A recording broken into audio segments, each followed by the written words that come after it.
नमस्कार, मैं हूं मयूरी श्रीवास्तव। स्वागत है आपका प्राइम टीवी में। रुक करते हैं खबरों की ओर। संसद का मानसून सत्र 20 जुलाई को शुरू हो रहा है। इसके एक दिन पहले यानी आज बुधवार को मोदी सरकार ने सर्वदलीय बैठक बुलाई है। बैठक में सत्र से संबंधित कई मुद्दों पर विचार विमर्श होगा और इसे सुचारू रूप से चलाने को लेकर सभी दलों के साथ चर्चा होगी। सत्र शुरू होने से पहले सर्वदलीय बैठक की परंपरा रही है। इसमें सरकार के वरिष्ठ मंत्री हिस्सा लेते हैं और विभिन्न दल बैठक में अपने मुद्दे रखते हैं। ऐसी बैठकों में प्रधानमंत्री नरेंद्र मोदी भी हिस्सा ले चुके हैं। मानसून सत्र के हंगामेदार होने की पूरी उम्मीद है। इस साल के आखिर तक कई राज्यों में विधानसभा चुनाव और अगले साल लोकसभा के चुनाव को देखते हुए बीजेपी और दूसरी पार्टियां एक दूसरे पर तीखे हमले बोल रही हैं। दिल्ली सरकार के अधिकार को लेकर केंद्र सरकार बिल लेकर आएगी, जिस पर काफी हंगामा मचने के आसार हैं। दिल्ली के मुख्यमंत्री अरविंद केजरीवाल के पूरे देश में विभिन्न पार्टियों से इस बिल का विरोध करने की अपील की है। कांग्रेस ने भी बिल का विरोध के मुद्दे पर केजरीवाल को समर्थन दिया है।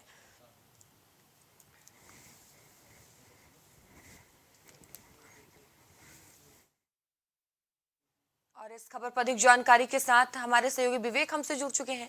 विवेक, देखिए, मानसून सत्र से पहले एक बड़ी बैठक, सर्वदलीय बैठक होने जा रही है। किस तरह से देखा जाए इस बैठक को? देखिए, अगर बात की जाए मयूरी, तो सर्वदलीय बैठक इसके पहले भी होती रही है, जिसमें सभी दलों के नेता शामिल होते हैं। बात करें तो आमंत्रण पहले सत्ता पक्ष की तरफ जाता है और सभी जो राजनीतिक दल है उसके प्रतिनिधित्व करने वाले उसके मुखिया इस बैठक में शामिल होते हैं। इस बार भी एक सर्वदलीय बैठक बुलाई गई है और केंद्र सरकार की तरफ से प्रधानमंत्री नरेंद्र मोदी इसकी अगुवाई कर रहे हैं और सभी दलों के जो लोग हैं, जो नेता हैं, जो सभी दलों का प्रतिनिधित्व कर रहे हैं, वो इस बैठक में शामिल होंगे। अगर देखा जाए तो 17-18 जुलाई को बेंगलुरु में विपक्ष की 2 दिन की बड़ी बैठक हुई और 18 जुलाई को ही एनडीए की भी एक बैठक दिल्ली के अशोका होटल में हुई। अगर बात की जाए तो देश की राजनीति के 2 केंद्र यानी सत्ता पक्ष और विपक्ष आगामी लोकसभा चुनाव को लेकर अपने सहयोगियों के साथ बैठक कर रहे हैं और बैठक करने के बाद एक सर्वदलीय बैठक बुलाई जा रही है। इस सर्वदलीय बैठक में कई ऐसे मुद्दे होंगे जिस पर बातचीत होगी। यूसीसी का मुद्दा ऐसा होगा जिस पर बातचीत हो सकती है। और इसके बाद मानसून सत्र शुरू होने वाला है और जिस तरीके से मानसून सत्र शुरू होगा उसमें हंगामेदार सत्र होने की काफी उम्मीदें भी लगाई जा रही है। अगर बात की जाए तो यूसीसी को लेकर तमाम तरीके के विरोध अभी सरकार को झेलने पड़ रहे हैं। वहीं कुछ ऐसी राजनीतिक पार्टियां हैं जो इस पर समर्थन भी सरकार को दे रही है। अगर देखा जाए विपक्ष में, तो विपक्ष में कई ऐसे राजनीतिक दल हैं जो यूसीसी पर अपना स्टैंड क्लियर कर चुके हैं, कुछ इसके विरोध में है, वहीं कुछ इसके समर्थन में दिखाई दे रहे हैं। विवेक, जो आज सर्वदलीय की बैठक हो रही है, इसमें कौन कौन लोग शामिल हो रहे हैं? देखिए, अगर बात की जाए तो सर्वदलीय बैठक में सभी दलों को न्योता दिया जाता है कि आए बैठक में आमंत्रण का न्योता दिया जाता है सत्ता पक्ष के द्वारा और सभी दलों के राजनेता जो है इस बैठक में सम्मिलित होते हैं। अगर देखा जाए तो सबसे बड़ा दल विपक्ष में कांग्रेस है। कांग्रेस को न्योता दिया गया है, जिसमें से मल्लिकार्जुन खड़गे राष्ट्रीय अध्यक्ष शामिल हो सकते हैं और इसके बाद अगर देखा जाए तो सोनिया गांधी भी इसमें शामिल हो सकती है। उसके बाद अगर बात की जाए तो तमाम जो दल है, चाहे वो बिहार के राजद या जदयू हो या फिर महाराष्ट्र की शिवसेना हो या फिर अगर देखा जाए तो जम्मू कश्मीर से लेकर कन्याकुमारी तक देश में जितने भी राजनीतिक दल सक्रिय हैं, जो देश की पॉलिटिक्स में सक्रिय भूमिका राजनीति के माध्यम से निभाते हैं, उन सभी को निमंत्रण जाएगा और उन सभी में से कोई ना कोई प्रतिनिधित्व करने वाला नेता ऐसा होगा जो इस बैठक में शामिल होगा। मेरी विवेक, अगर देखें तो जहां एक और सत्ता पक्ष जरूरी विधेयकों को पारित कराने की कोशिश करेगी, वहीं दूसरी ओर विपक्ष मणिपुर हिंसा, रेल सुरक्षा, महंगाई और अडानी मामले जैसे तमाम मुद्दे को उठाएगा, तो हंगामे के एक बार फिर से पूरे आसार हैं। देखिए, मानसून सत्र के आरंभ के पहले दिन से ही तमाम ऐसे मुद्दे होंगे जिसको सरकार को विपक्ष घेरना चाहेगी। इस बार अगर देखा जाए तो यूसीसी से लेकर मणिपुर हिंसा तक सरकार को घेरने की योजना विपक्षी पार्टी लगातार बना रही है, क्योंकि 2 महीने से ज्यादा हो गए हैं, मणिपुर अभी भी शांत नहीं हुआ है।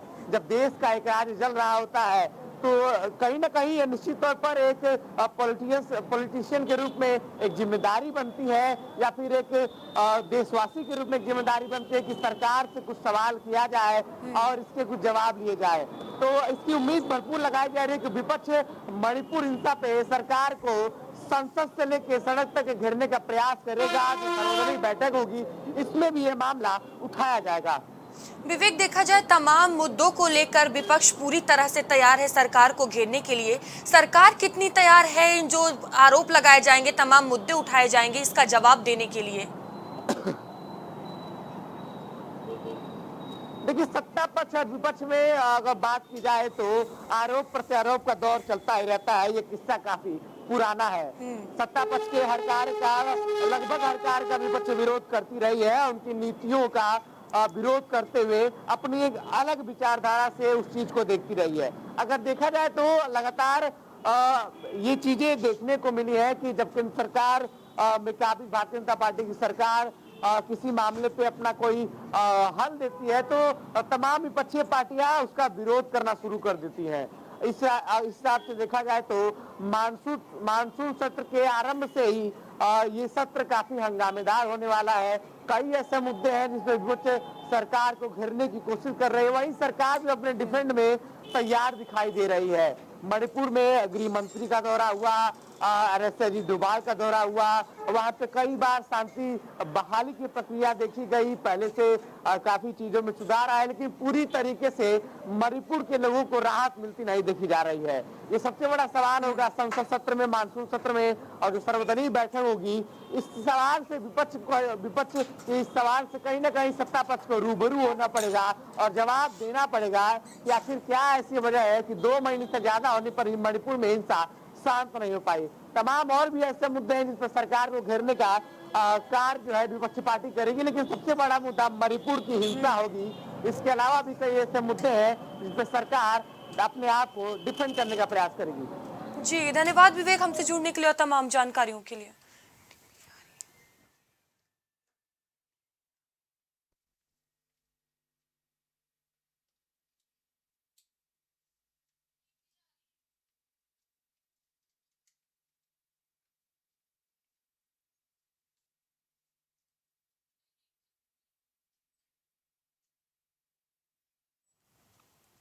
2024 के लोकसभा चुनाव के पहले बीजेपी करीब 1000 ट्रेंड कार्यकर्ताओं की फौज तैयार करने जा रही है। जिला पंचायत प्रतिनिधियों की इस टीम को चुनाव प्रबंधन, बूथ मैनेजमेंट के साथ भाजपा की रीति नीति भी सिखाई जाएगी।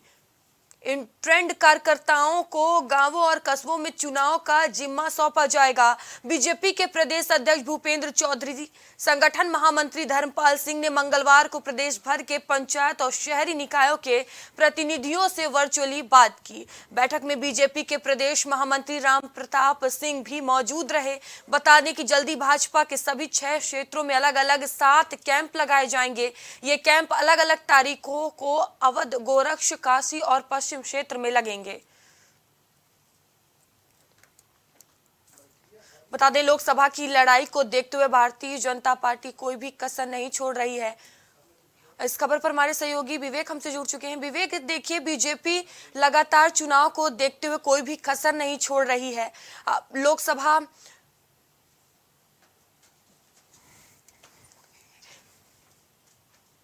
जहां पर देखिए अब 1000 ट्रेंड कार्यकर्ताओं की फौज बनाने की तैयारी में है। क्या कुछ रणनीति चल रही है लेकर भारतीय जनता पार्टी? देखिए, मैं आगामी लोकसभा चुनाव को लेकर सभी राजनीतिक दल अपनी अपनी तरीके से तैयारियां कर रही है और राजनीतिक दलों का संगठन भी इसमें बखूबी भाग ले रहा है। अगर देखा जाए तो किस प्रकार से हमने देखा कि बेंगलुरु में 2 दिवसीय विपक्ष की महाबैठक हुई थी। विपक्ष के गठबंधन को एक नया नाम दिया गया था।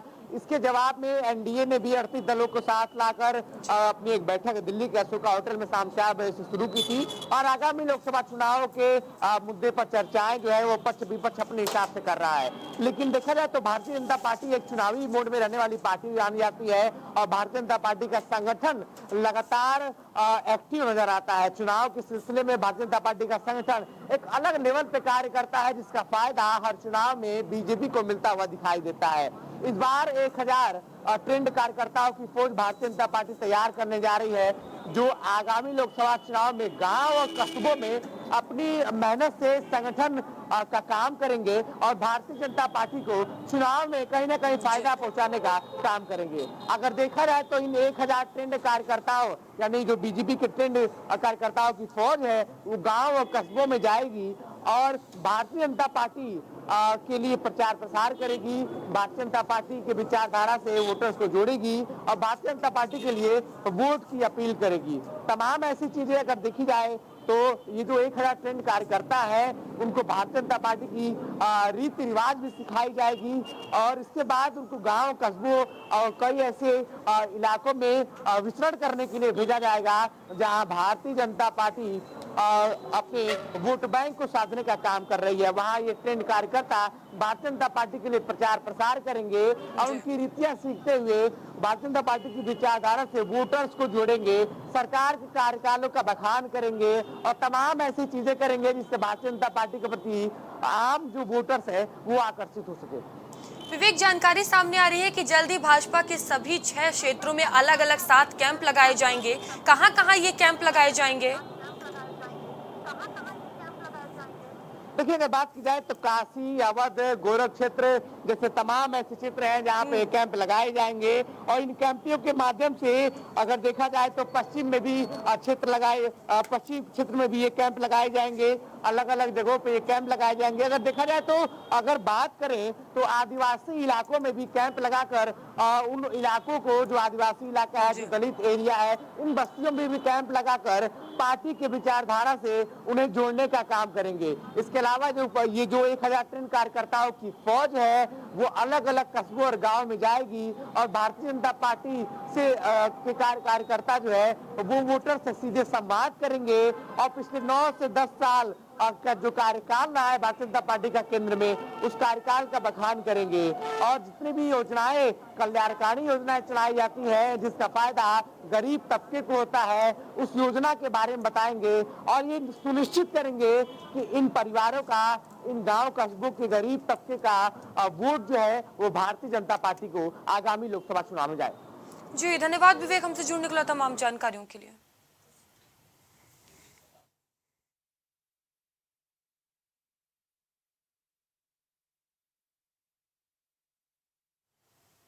राष्ट्रीय स्वयंसेवक संघ संचालक मोहन भागवत आज से गाजीपुर के 2 दिवसीय दौरे पर हैं, जहां वो 700 साल पुराने सिद्धपीठ हथियाराम मठ जाएंगे। पूर्वांचल के गाजीपुर में सरसंचालक का ये प्रवास काफी अहम माना जा रहा है। राष्ट्रीय स्वयंसेवक संघ के सरसंचालक मोहन भागवत बेसो नदी के तट पर स्थित सिद्ध संतों की तटस्थली हथियाराम मठ के 26वें पीठाधिपति महामंडेश्वर स्वामी भवानी नंदन महाराज के सानिध्य में बुढ़िया माता और मां सिद्धेश्वरी का दर्शन पूजन भी करेंगे। बता दें कि मोहन भागवत 2 दिवसीय गाजीपुर के दौरे पर रहेंगे, जहां वो आज तमाम कार्यक्रमों में शामिल होंगे। वहीं चुनाव से पहले ये दौरा काफी अहम माना जा रहा है। बता दें हथियाराम मठ में पूजा अर्चना करेंगे और तमाम कार्यक्रम में शामिल होंगे। वहीं इनके आगमन को लेकर पहले से ही तमाम तैयारियां कर ली गई हैं, जहां वे 700 साल पुरानी सिद्धपीठ हथियाराम मठ जाएंगे। पूर्वांचल के गाजीपुर में ये प्रवास काफी अहम माना जा रहा है और इस खबर पर हमारे सहयोगी पवन हमसे जुड़ चुके हैं। पवन, देखिए मोहन भागवत गाजीपुर के 2 दिवसीय दौरे पर रहेंगे, क्या कुछ उनके कार्यक्रम रहेंगे और ये दौरा कितना अहम है? जी हम आपको बता दें कि पूर्वांचल में अक्षर प्रमुख मोहन भागवत दौरे पे हैं, जिसमें वो मिर्जापुर, इलाहाबाद और गाजीपुर में है। क्योंकि आज 19 तारीख है तो आज जनपद गाजीपुर में आरएसएस प्रमुख मोहन भागवत का यहाँ जनपद आगमन है। वो सिद्धपीठ हथियाराम मठ में आज आएंगे। करीब 12 बजे वो आज आएंगे, जिनकी सुरक्षा व्यवस्था को लेकर जिलाधिकारी आरेखा अखौरी, पुलिस अधीक्षक ओमवीर सिंह ने कर अपने मातहतों के साथ बैठक की थी।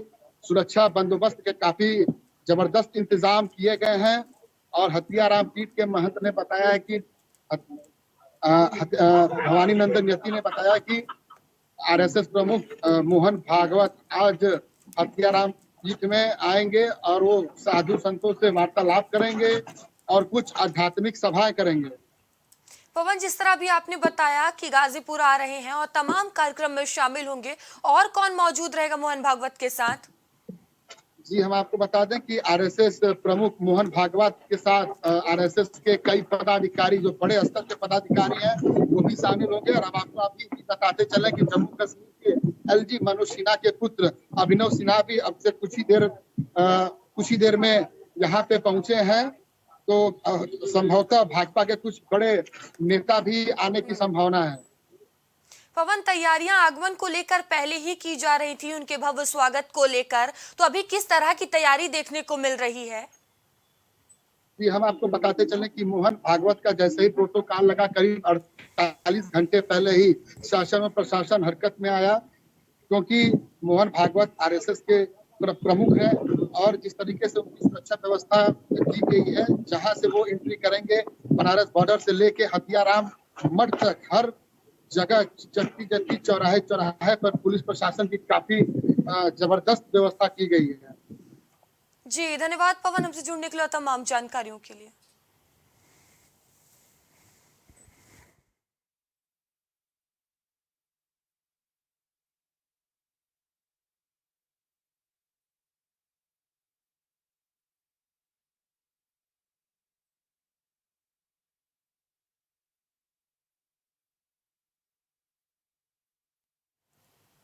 अभी के लिए इतना ही, आगे आपसे फिर होगी मुलाकात, तब तक लिए बने रहिए प्राइम टीवी के साथ। नमस्कार।